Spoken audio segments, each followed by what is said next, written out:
नमस्कार। जरा सोचिए, दुनिया में एक ऐसी समुद्री गली जो कहीं कहीं तो सिर्फ 39 किलोमीटर चौड़ी है, लेकिन अगर वो बंद हो जाए तो शायद पूरी दुनिया की इकोनॉमी ही रुक जाए। जी हाँ, ये है हॉर्मुज़ जलडमरू मध्य। और आज हम यही समझेंगे कि आखिर ये इतनी जरूरी क्यों है।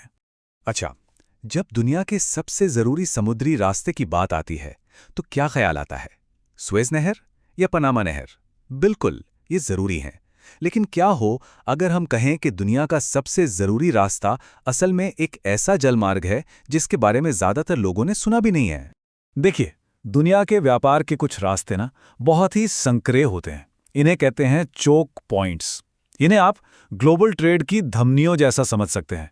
अगर इनमें से एक में भी ब्लॉकेज आ जाए तो पूरी दुनिया की सप्लाई चेन पर असर पड़ता है।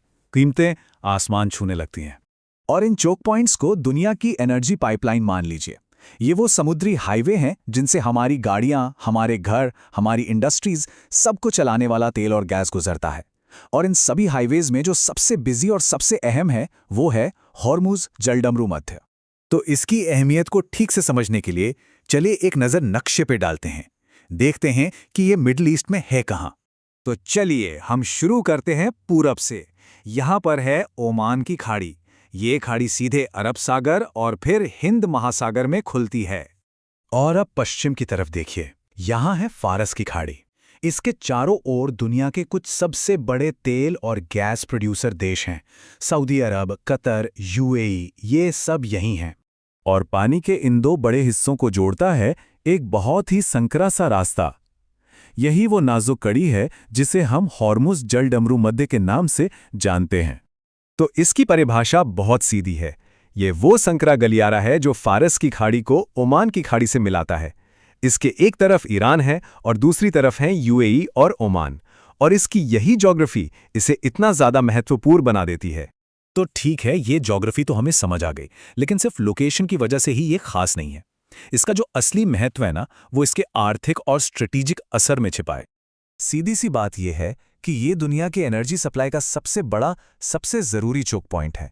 यहां से गुजरने वाले हर एक तेल टैंकर पर पूरी दुनिया की अर्थव्यवस्था की नजर टिकी होती है।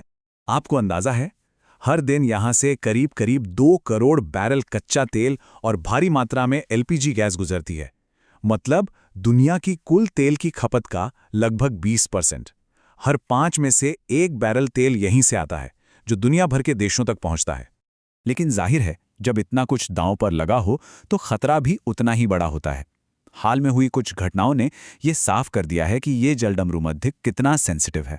हाल की ये घटनाएं दिखाती हैं कि ये रास्ता कितना खतरनाक हो सकता है। अब देखिए, भारत के लिए तेल और एलपीजी ले जा रहे 3 जहाज चेनसालोंग, शिवालिक और नंद्रा ये तो सुरक्षित निकल गए, लेकिन मयूर नारी नाम के एक थाई जहाज पर हमला हो गया। इस तरह के हमले इस पूरे इलाके में तनाव को तुरंत बढ़ा देते हैं और तेल की कीमतों पर सीधा असर डालते हैं।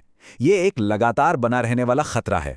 और यही तो इस जगह की सबसे बड़ी मजबूरी है। खाड़ी देशों के पास अपना तेल और गैस दुनिया तक पहुंचाने के लिए कोई दूसरा समुद्री रास्ता है ही नहीं। वो सब के सब इसी एक संकरे रास्ते पर पूरी तरह से निर्भर हैं। और यही निर्भरता उन्हें किसी भी सैन्य या राजनीतिक तनाव के सामने बेहद कमजोर बना देती है। तो अब तक हमने जो कुछ भी देखा है उससे एक बड़ी तस्वीर सामने आती है। हॉर्मुज़ सिर्फ एक समुद्री रास्ता नहीं है, बल्कि ये दुनिया को जोड़ने वाली एक बेहद नाजुक और महत्वपूर्ण कड़ी है। तो सार यही है, एक छोटा सा समुद्री रास्ता जिसका असर हम सब पर पड़ता है। यहाँ होने वाली कोई भी छोटी सी घटना दुनिया भर में पेट्रोल की कीमतों से लेकर हमारी अर्थव्यवस्था तक सब कुछ हिला सकती है। और ये सब हमें एक बहुत बड़े सवाल पर लाकर छोड़ देता है। जब हमारी दुनिया को चलाने वाली सारी एनर्जी एक इतने पतले धागे से बंधी है, तो ये कनेक्शन आखिर कितना सुरक्षित है? इस सवाल का जवाब ही आने वाले वक्त में दुनिया की राजनीति और हमारी सबकी एनर्जी सिक्योरिटी का भविष्य तय करेगा।